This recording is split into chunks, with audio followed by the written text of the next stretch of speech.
Now, you have asked me to speak to you on why evil, the nature of evil and suffering. Evil and suffering come from two logically distinct sources. They are often intertwined. The human source, the problem of moral evil, the awful things people do to one another. And then there is natural evil, the natural disasters and diseases, earthquakes, tsunamis and cancer, the problem of pain. And the heart of the question goes back many centuries to Epicurus. And David Hume, writing, said, Epicurus's old questions are yet unanswered. Is God willing to prevent evil but not able? Then is he impotent. Is he able but not willing? Then is he malevolent. Is he both able and willing? Whence then this evil?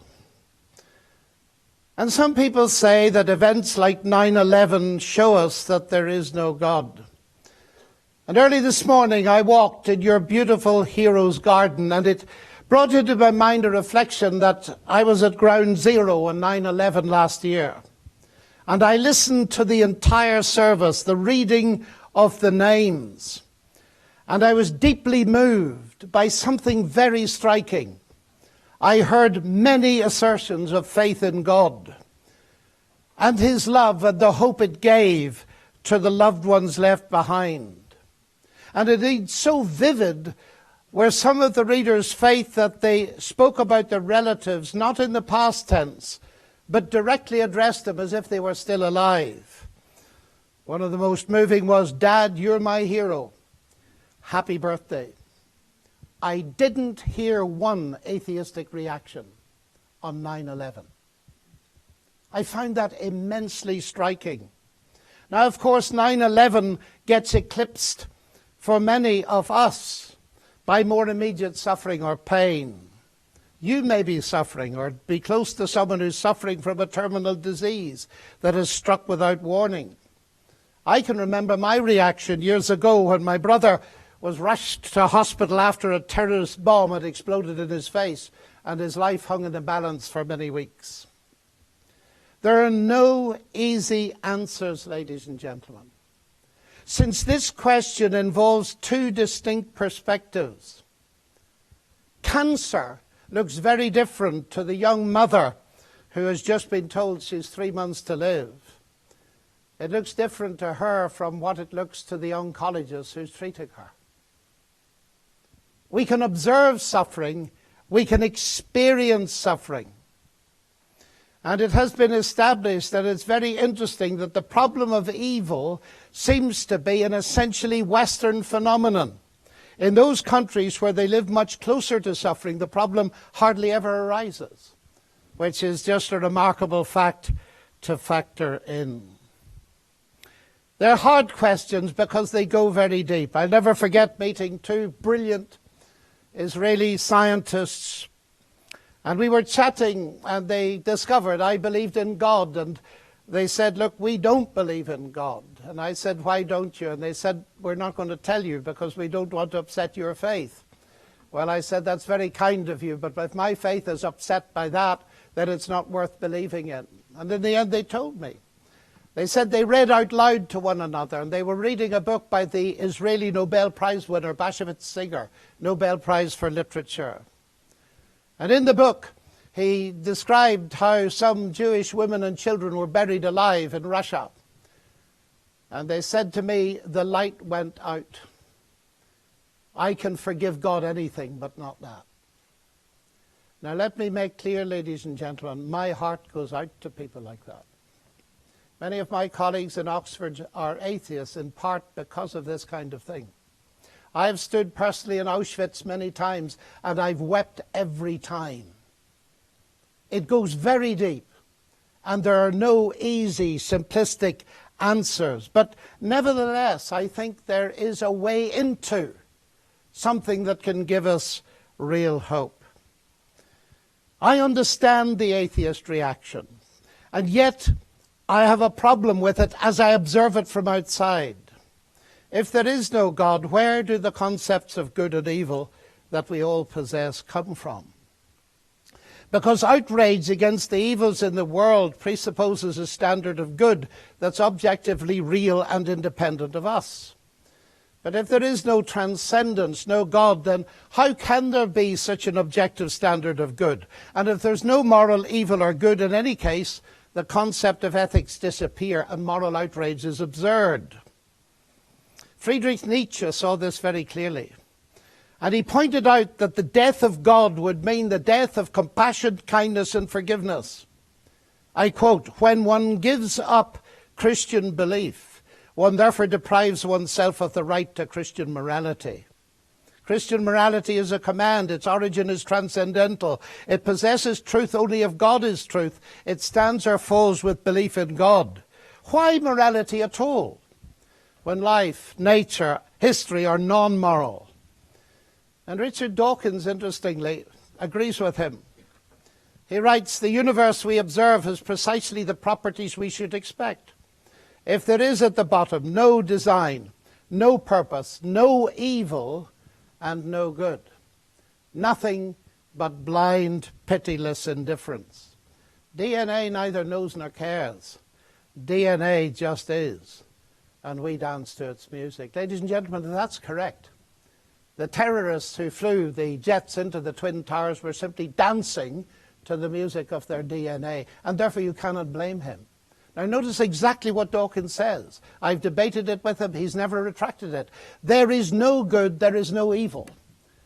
That is the deconstruction of all morality and all moral concepts. And it seems to me he stands with Nietzsche here, and it's the logical outcome of his worldview. Ironically, though, if he believes there's no good and no evil, then what does he mean by saying 9/11 radicalized him as something so evil that it made him determined to get rid of all religion?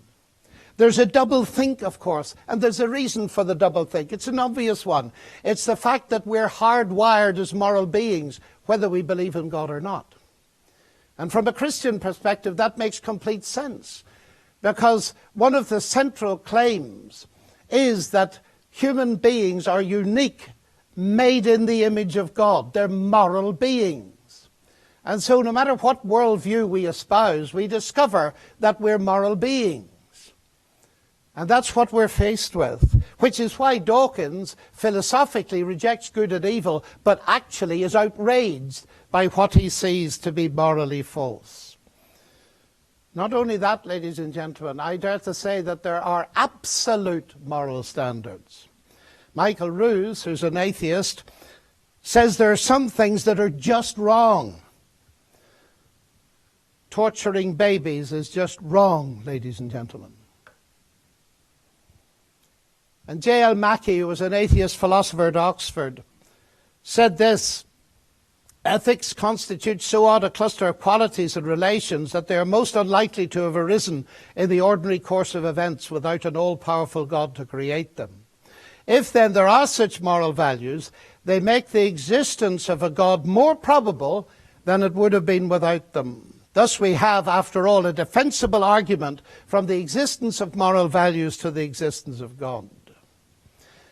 And so we find ourselves to be moral beings, subscribing to certain absolute standards of good and evil. Those standards, their existence is consistent with the existence of God and very difficult to explain without him. So in one sense, it's the existence of God that gives rise to the problem of evil.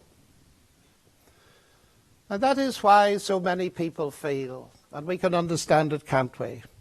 Why couldn't God, if there is a God, have created us without the capacity for moral evil? Could he not have foreseen that things would go wrong and avoided it? And of course he could. Of course he could. He could have made us automata or robots. But then we would have been less than human.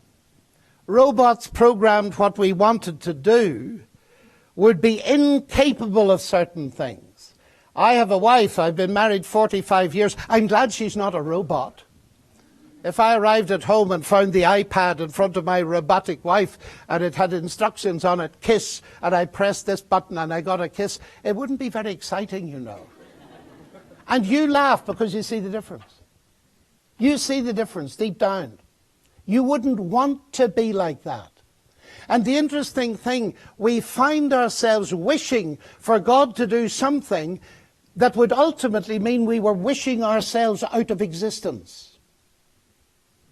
You couldn't have love if you can't have hate, you see. And that's the fascinating thing, that God has created a world of people in his image who are capable of the richness of love. And the very odd thing is that a lot of evil has occurred on the way to give you your existence, hasn't it?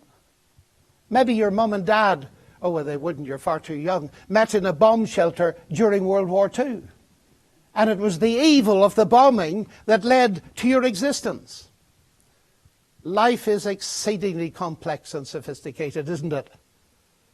And here we find ourselves in a world where we have these marvelous choices.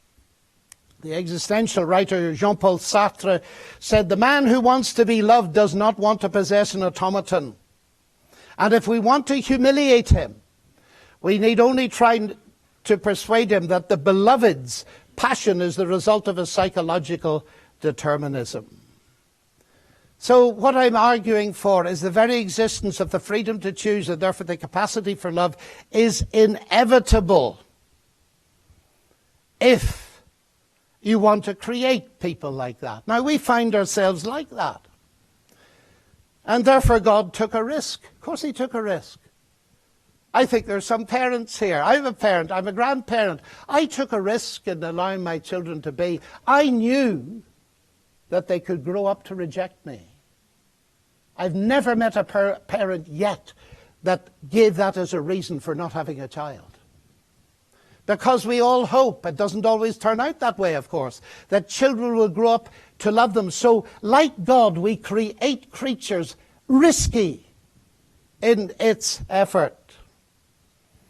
And you know, we can argue till kingdom come, and we have done, and it's very interesting what a good God might do, could do, should do, and so on. We go round and round in circles, and we never solve it. So I ask a different question. Granted, ladies and gentlemen, that this experience of human life is full of ragged ends. We see some beauty. It's a bit like Coventry Cathedral. You go into it, you see that a bomb has hit it, but you can see traces of beauty. And we ask ourselves the question, is there anywhere any evidence in the universe that you can trust God with the ragged ends? That's the key question. We'll never solve them all. But is it possible to trust God with them? And this brings me to the heart of it. Christianity is unique in having at its center an absolutely stupendous concept of God becoming human. This God, said Nietzsche, who is on a cross. But let me take it seriously. Ladies and gentlemen, come with me for a moment. If this is really God, what's God doing on a cross? I'll tell you what it tells me, at least. It tells me that God has not remained distant from human suffering, but has himself become part of it. And he didn't remain on the cross. He was taken down, he was buried, and he rose again. And of course this is the key point, because the problem of evil and suffering looks very different if you live within a worldview that's got a resurrection and a life after death. I wouldn't for a moment dream of standing here if I didn't believe that Jesus Christ has broken the death barrier, and there's evidence for it, and that makes the universe look totally different. It's utterly unique, ladies and gentlemen. Christianity competes with no other religion for the simple reason that you'll find this nowhere else. And it seems to me that this is a way into the question.